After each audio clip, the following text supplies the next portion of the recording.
Eu quero contar para vocês hoje uma história que está no livro Contos do Sadikim. Esse livro aqui, ó. Gematov. Esse livro é muito interessante. E essa história fala o seguinte: lágrimas dentro dos tefilim. A história começa falando de um menino chamado Zevi, que era filho do grande rabino Yeriel Michel, mas que era um menino como os outros. Ninguém notava nenhum atributo especial de santidade nele, o que não era esperado do filho de um homem santo como era o rabino Yeriel Michel.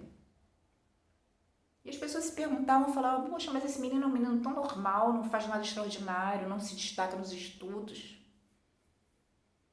Até que chegou a época do bar mitzvah dele. E aí o pai dele chamou um sofer e encomendou um tefilim para o filho.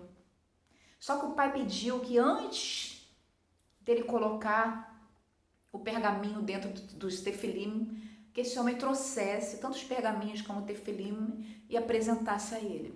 E o tefilim, para quem não sabe, são duas caixinhas, na verdade. Uma é colocada na testa, presa com tiras de couro, e a outra é colocada no braço esquerdo, o braço do coração. É uma maneira física de representar o Shema que fala, né? E as atarás como sinal na tua mão e serão por frontais entre os teus olhos. E os tefilim são usados pelo povo judeu há milênios para a oração. E todo menino, quando vai chegando a época do bar mitzvah, ele recebe um tefilim para que ele comece a orar com o tefilim. Até no sidur azul da Sefer, né, que a gente usa, tem lá a oração para a colocação dos tefilim. Mas esse pai pediu ao sofer que fez o tefilim, escreveu o pergaminho do tefilim, que trouxesse esse tefilim não pronto, mas aberto até ele. E quando chegou e ele viu o tefilim do filho, ele foi movido de uma comoção muito grande. Ele começou a chorar e clamar ao Eterno pelo filho, e clamar, e ele chorou tanto diante do Eterno, que a caixinha do tefilim se encheu de lágrimas, das lágrimas dele até transbordar.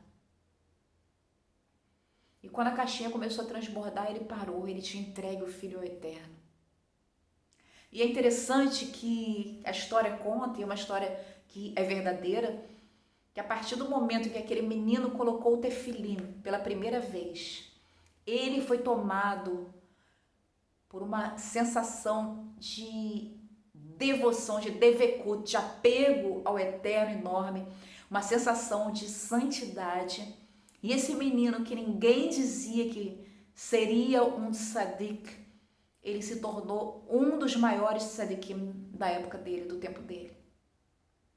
E eu li essa história e fiquei pensando, eu queria perguntar a você, como eu perguntei a mim, o quanto você tem chorado diante do Eterno pelos seus filhos, para que eles se transformem em tzadikim, em homens santos, em homens e mulheres que sobressaiam pela sua santidade, pelo seu apego ao Eterno.